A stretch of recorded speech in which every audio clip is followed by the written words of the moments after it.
Merci pour cette invitation qui me touche autant par ses organisateurs, FIDAL, AG2R et bien entendu sur le réseau Exopé dont je salue chaleureusement David Cluzot, son délégué général. Je salue aussi son engagement. Et je salue aussi le thème choisi, acteurs de l'ESS et entreprises à mission. En tant qu'historienne de formation, j'ai naturellement particulièrement goûté la référence faite à la controverse de Valladolid. J'en conçois tout le caractère un peu provoquant et en même temps toute la force subversive. La controverse de Valladolid, c'est la question de savoir ce que les colonisateurs espagnols devaient faire de la population du Nouveau Monde, les réduire en esclavage, les convertir de force ou les intégrer, les convertir par le temps, la raison. Je note dès lors deux points importants dans cette référence à cette célèbre controverse. D'une part, nous parlons bien d'une rencontre irrémédiable, d'un état de fait. Qu'elle le veuille ou non, la structure de l'ESS et l'entreprise à mission sont donc en quelque sorte condamnés à se voir, à échanger, à se parler et peut-être à évoluer ensemble. Et d'autre part, et c'est bien là tout ce qui est intéressant dans votre approche, nous ne savons pas, dans cet énoncé, qui de l'ESS ou de l'entreprise à mission est considéré comme le colonisateur ou le colonisé. Je vois donc dans cette référence quelque chose de plus fort et paradoxalement de moins provoquant que ce qu'on voudrait en dire.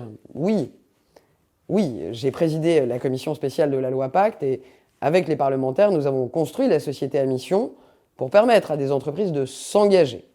À la fois s'engager sur des valeurs, mais aussi s'engager sur le chemin de la transparence de fait. Pour autant, nous n'en sommes pas encore à dire que les sociétés à mission sont des entreprises à lucrativité limitée. Disons qu'elles sont seulement des entreprises qui ne se limitent plus à leur seule lucrativité. Nous ne disons pas non plus que ce sont des entreprises modèles au plan de la gouvernance, en termes de gouvernance démocratique. Toutefois, elles prennent le parti de créer un espace de dialogue et donc de contrôle à travers le comité de mission. Est-ce à dire que la société à mission colonise l'ESS? Vaste sujet. Je pense pour ma part, et Benoît Hamon le disait d'ailleurs avant moi, que c'est au contraire l'ESS qui pollinise l'économie classique et que la société à mission est un des premiers exemples de cette pollinisation bénéfique. Oserais-je dire une des nouvelles fleurs issues de cette pollinisation bénéfique.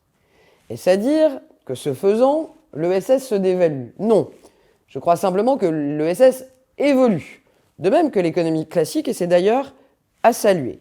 S'il fallait rester sur la comparaison de 1550, je dirais en prenant clairement le parti de la conversion par la raison que des rapports pacifiques supposent que deux civilisations qu'en apparence tout opposent font nécessairement évoluer leur vision et leurs approches et en ne changeant pas forcément de nature, mais parfois en changeant de fonction. Cet échange doit être une richesse, il ne peut pas être un rapport de force. C'est sur cette perspective, qui ne manquera pas de vous faire réagir, que je souhaiterais lancer ce colloque et pour lequel je ne doute pas que vous trouverez des solutions autrement plus efficaces, du moins je l'espère, que celles qui ont prévalu en 1550. Je vous fais confiance. Très bonne journée et encore merci à Exopé pour aujourd'hui en particulier, mais pour tous les jours et leur engagement au cœur des associations que j'ai l'occasion de mesurer depuis plus d'un an et dont je veux sincèrement saluer l'importance et la pertinence. Merci à Exopé et à très bientôt.